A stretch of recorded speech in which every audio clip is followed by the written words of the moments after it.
Komunikasi sangat penting sebagai seorang ketua dan juga leader. Sebab komunikasi insya-Allah akan memberikan clarity kepada orang yang kita pimpin. Jadi kalau anda adalah seorang leader, anda kena tonton video ni sampai habis.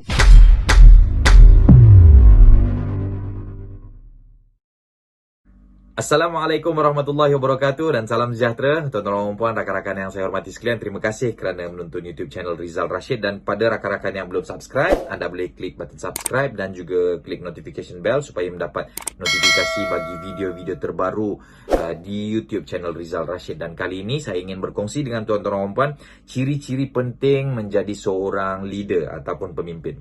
Sebagai seorang pemimpin, tuan-tuan dan puan, kitalah yang drive the company ataupun organisasi. Dan sebagai seorang pemimpin, kita perlu lihat sesuatu perkara dengan jelas, dan bila kita jelas tentang sesuatu, kita perlu explain kepada kita punya penumpang ataupun tim kita supaya kita dapat menghala ke satu destinasi dengan pantas, tuan-tuan dan puan. Justru dalam kita sebagai orang yang nak lead satu-satu organisasi ni, tuan-tuan dan puan, elakkan daripada assume yang takkan diorang tak tahu visi company, takkan diorang tak tahu apa yang kita nak buat. Tiap-tiap minggu kot meeting. So, tuan-tuan dan puan, sebagai seorang leader, kita perlu able to communicate. Dan bila kita sebut tentang communicate dalam konteks ini, tuan-tuan dan puan, apa yang kita perlu buat? Kita perlu remind tim kita tentang visi dan misi syarikat kita supaya it creates clarity. Dan tuan-tuan dan puan, satu keywordnya, clarity is power. Dan macam mana nak membentuk clarity itu? Tak lain dan tak bukan adalah dengan communication.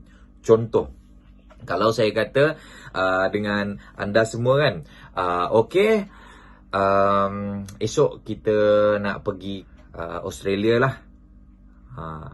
So, esok kita nak pergi Australia.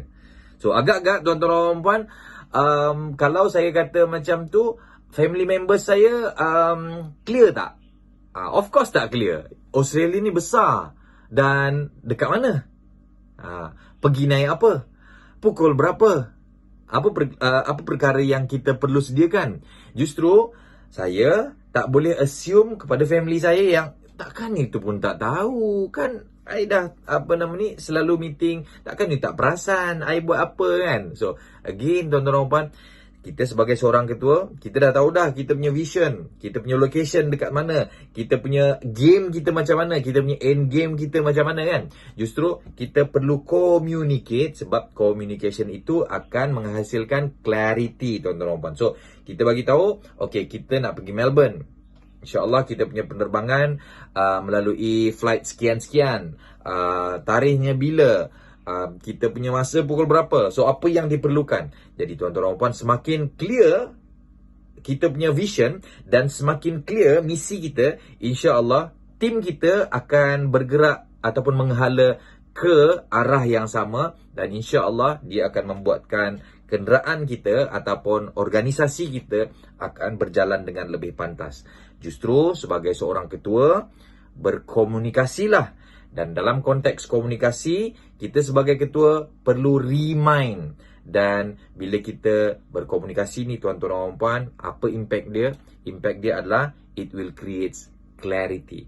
Dan bila semakin clear tim kita, insya-Allah mereka akan support kita, dan syarikat ataupun organisasi kita juga insya-Allah akan berkembang dengan lebih bagus, insya-Allah. Semoga bermanfaat. Assalamualaikum warahmatullahi wabarakatuh dan salam sejahtera.